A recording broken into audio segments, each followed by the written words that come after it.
Hello and welcome back to Mel the Bombshell.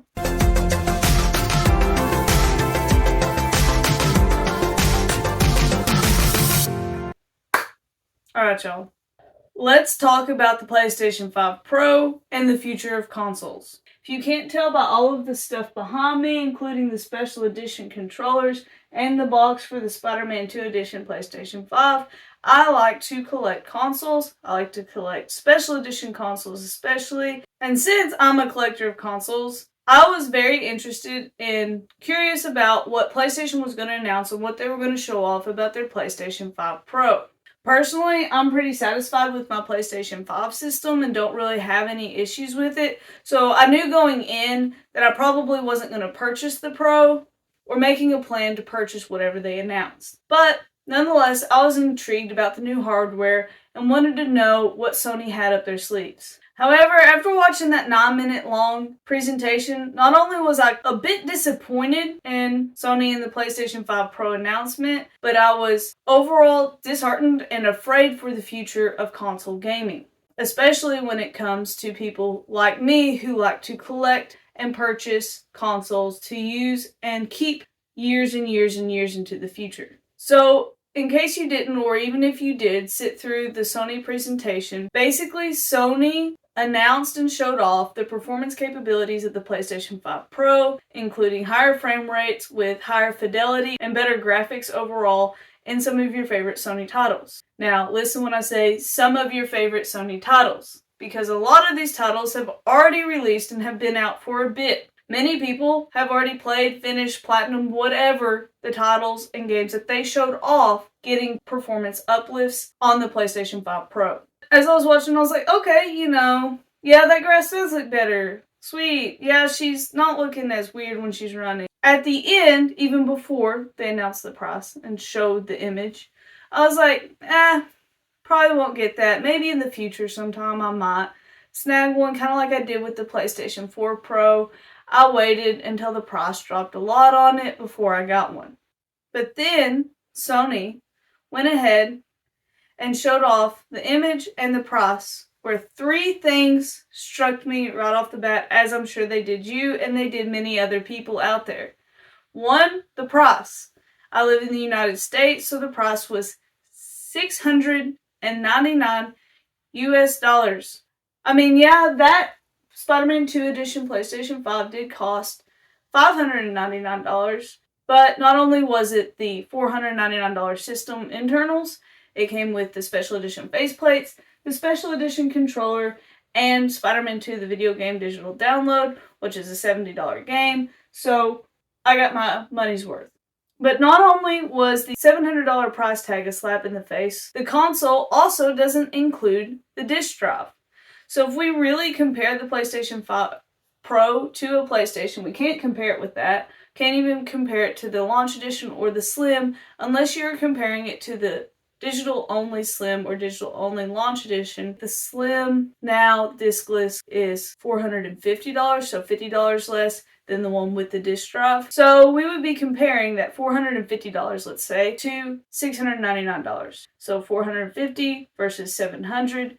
That is a $250 difference. And what you really have to ask yourself with that is, are you getting $250 more performance? And if you don't have a PlayStation 5, it's yeah, you are. But if you're someone like me who has a PlayStation 5 system, and I've personally had not that many issues with the PlayStation 5, unlike my PlayStation 4, which I thought was going to take off into outer space every time I turned it on to play a game, or where I would get major frame stutters, my PlayStation 5 is playing well, playing consistently, and doesn't sound like a rocket ship. So those three things make it not seem bad to me.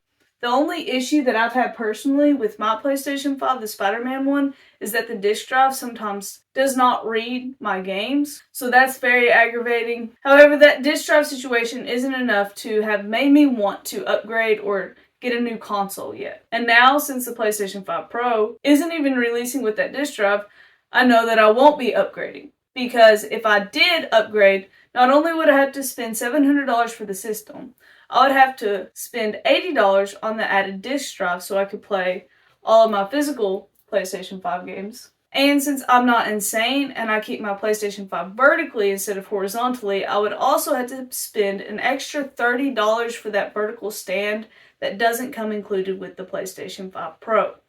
So I wouldn't be spending $700. I would be spending over $800 for a PlayStation 5 Pro system where I may get 60 FPS at 4K with higher fidelity in some games. So personally, I'm not interested in the PlayStation 5 Pro whatsoever at this point. And I do not think that I will ever purchase one unless they do a special edition with a game and I buy it 3 years later used. And if this trend continues with the all-digital versions of things, I likely will never buy a future console again. And before you go off about that, please realize that I do own a PC. And my PC has good parts in it. I can play games at high frame rates at 1440p. And I know, despite being a physical collector, that a PC just limits me to digital games. But for the price difference and for what I can do with those games and how I can play those games, I don't mind it. But that is also because I get to have my physical collections separate from my PC and high FPS gaming. Some other drawbacks for the future of console gaming is that Sony is taking their games from PlayStation and putting them onto PC. So I've already got, and let's say you've already got, a pretty decent PC setup. Why would you need a PlayStation 5 Pro? If you're spending $810 on a console to play games a little bit better looking or at a little bit higher frame rate, you could be putting $810 into upgrading your PC, which is what I would personally rather do with $810. I would way rather go and buy a graphics card, or way rather put that toward buying a new graphics card in the future and play at higher fidelities on a system that I can upgrade going on and on into the future. Whereas the PlayStation 5 Pro would lock you down to the PlayStation ecosystem. You would have to pay PlayStation prices for games.